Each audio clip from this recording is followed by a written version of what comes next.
What's up guys? Welcome to Aerospace. I'm alvido. ඉතින් ඔයගොල්ලෝ කලින් වීඩියෝ එකේදී මගේ අන්තිම වීඩියෝ එකේදී ඔයගොල්ලෝ දකින්න ඇති අපි පටන් ගත්තා අලුත් වැඩක් කරන්න පුළුවන් මෝඩම වැඩක්. ඒ තමයි social media platform එකක් develop කරන එක. මේක ඇත්තට මම කරන්නේ හුදෙක් social media එකක් පවත්වාගෙන යාමට නෙමෙයි පෞද්ගලික සුඛ විහරණය සඳහා. ඉතින් මේ වීඩියෝ එකේදී මට කරන්න තියෙන්නේ මේකේ development පටන් ගන්න එක. මේක development පටන් ගන්න කලින් මම මේකට use කරන technologies කියලා ඉන්න ඕනේ. මොකද මම අලුත් technologies ගොඩක් මේකට use කරන්න හදනවා. I'm sorry to the world. Please don't listen to this. මුලින්ම laravel තමයි මම මේකේ back end එකට use කරනවා කිව්වේ. ඒකම තමයි use කරන්නේ. ඊට අමතරව මම front end framework එකක් විදිහට Vue.js Vue 3 use කරන්න හිතුවා.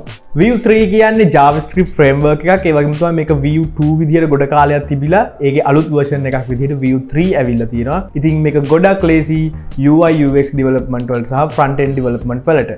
ඉතින් තව දෙයක් කියන්න ඕනේ front end සහ back end කියන framework දෙකක් එකට එකතු කරනකොට ගොඩක් අයගේ ඔළුවට එන දෙයක් තමයි APIs කියන දේ. ඒ වුණාට API කියන එක මග ඇරලා development එකක් lazy කරගන්න පුළුවන් විදිහක් තමයි inertia කියන්නේ. Inertia කියන්නේ laravel සහ Vue අතර ඉන්න bridge එකක් වගේ එකක්. ඒක framework එකක් නෙමෙයි. ඒක ගැන මම වැඩි විස්තර කරන්නේ නැහැ. ඕගොල්ලෝ ගිහලා ඒක ගැන research එකක් කරලා මට comment එකක් දාලා තියන්න මොකද්ද මේ inertia කියන්නේ කියලා. ඉතින් මම මේ laravel සහ Vue අතරට inertia එකතු කරලා CSS විදිහට මම use කරන්නේ normal කට්ටිය use කරන bootstrap නෙමෙයි tailwind CSS. මොකද මට ඒකත් ඉගෙන ගන්න ඕනේ. ඉතින් මම හිතුවා මේ project එකට ඒකත් එකතු කරලා මගේ knowledge එක වැඩි කරගන්න ගමන් මේ වැඩෙත් කරන්න.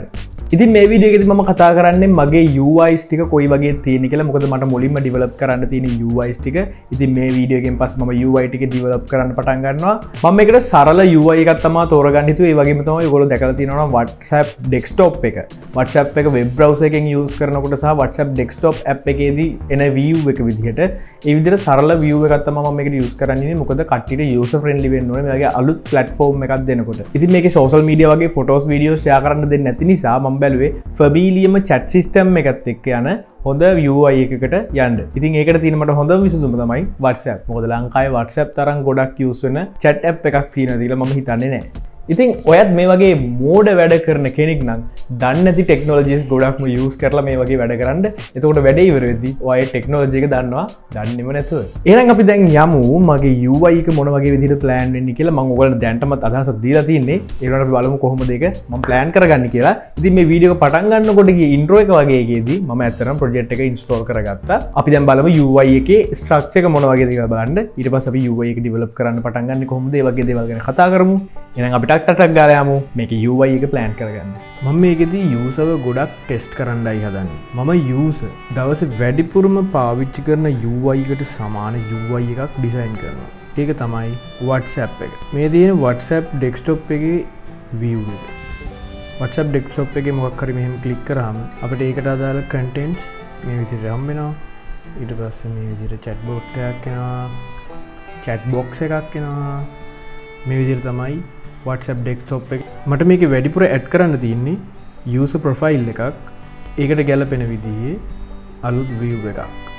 ඒකේ user edit කරන්න, username, password changing ඔක්කොම ටික තියෙන්න ඕන.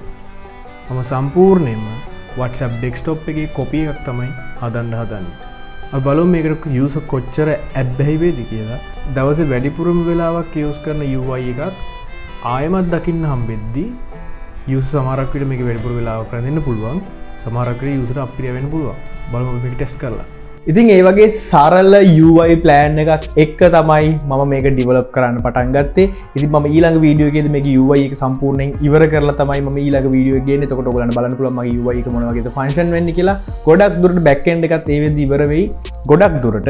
මොකද UI එක develop කරනවායි කියලා මම UI එක විතරක්ම මත්තේ නැහෙන්නෙත් නෑ. මම කරන්නේ back end එකත් එක්ක සමගාමීව එක develop කරන එක. ඉතින් අපි ඊළඟ වීඩියෝ එකේදී බලමු මේ කොයිතරම් දුරට අපි develop කරලා ඉවර කරලා තියෙනවද කියලා. ඉතින් ඔයගොල්ලෝ මේ වීඩියෝ එක බලද්දී මොකක් හරි දෙයක් මේකට ඇඩ් කරන්න පුළුවන් කියලා හිතුණා නම් අනිවාර්යෙන් කමෙන්ට් එකක් තියන්න. මම මේක හොඳ දෙයක් නම් අනිවාර්යෙන් ඇඩ් කරනවා. එහෙනම් අපේ සිස්ටම් එකේ ඊළඟ ඩෙවලොප්මන්ට් එක මොකක් වෙයිද? ඊළඟ වීඩියෝ එකේදී අපි ඒක ගැන කතා කරමු. එහෙනම් මම ඊළඟ වීඩියෝ එකෙන් ඔයගොල්ලන් හම්බෙන්න නැකන් Aerospace subscribe කරලා set වෙලා ඉන්න.